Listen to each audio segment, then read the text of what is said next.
Magandang araw. Ilang mga Japanese fans ay negatibo ang reaksyon sa balitang pag-akyat ni Casimero sa number 4 spot ng WBO. Ayon sa kanila na hindi pa deserving si Casimero sa kalibre ng mga nakalaban. Para sa mga Hapon, masyadong mabilis ang pag-angat ni Casimero sa ranking na parang ibinigay lang agad sa kanya. Gusto muna nilang makitang patunayan ni Casimero ang sarili sa pamamagitan ng paggapi sa iba pang mga bigating pangalan sa division gaya ni na Murodjan Akhmadaliev, Junto Nakatani o Sebastian Hernandez bago siya humirit kay Inoue. Tinira din ng mga Japanese fans ang issue sa disiplina at respeto ni Casimero. Ayon sa kanilang komento na naniniwala sila na ang isang fighter na walang disiplina at respeto katulad ni Casimero ay hindi karapat-dapat na bigyan ng pagkakataong kumita ng limpak-limpak na milyones sa pamamagitan ng pakikipagtunggali sa kanilang pambato na si Naoya Inoue. Tingin ng mga Japanese fans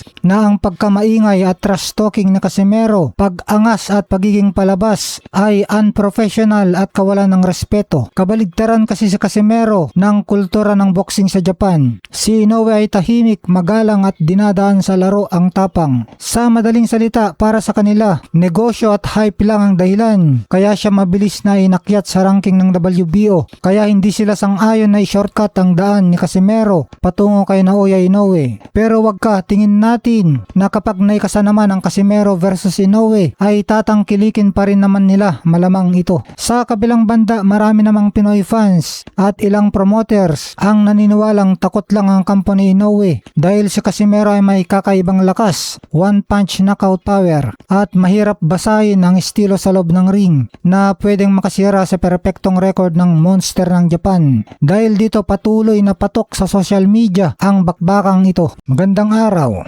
General Casimero, binalaan si Naoya Inoue. Sabi ni Casimero, magtago ka na Inoue. WBO number 4 na ako. Ito ang matapang na pahayag ni Cuadralas Casimero matapos lumabas ang balita na opisyal na siyang inilagay ng WBO bilang WBO number 4 contender sa super bantamweight kung saan si Naoya Inoue ang kampiyon. Dahil sa pag-angat na ito sa world rankings, agad na nag-post si Casimero sa kanyang official na Facebook page ng kanyang video habang nag-ensayo na may caption na magtago na kayo, pugot ulo, na malinaw na hamon at babala para sa Japanese champion na si Naoya Monster Inoue. Nag-post din sa Casimero na papalapit na umano ang milyones dahil sa kanyang pag-akyat sa ranking. Ito ang maganda dahil may plano ang kampo ni Inoue na magsagawa ng isang activity o tune-up fight bago matapos ang taon, bago tuluyang harapin si Jesse Bam Rodriguez sa susunod na taon. At kusa na nga na nagpresenta si Casimero na handa siyang maging tune-up fight ni Inoue. Wala nang dahilan para iwasan siya ni Inoue kung dati ay hindi pwedeng magka-voluntary defense ang isang kampiyon sa katulad ni Casimero dahil wala siya sa world rankings na maaaring magresulta sa pagkabaklas ng titulo. Ngayong pasok na siya sa WBO number 4, pwedeng-pwede na silang mag-match up ng legal. Kaya malaki ang pressure ngayon kay Inoue.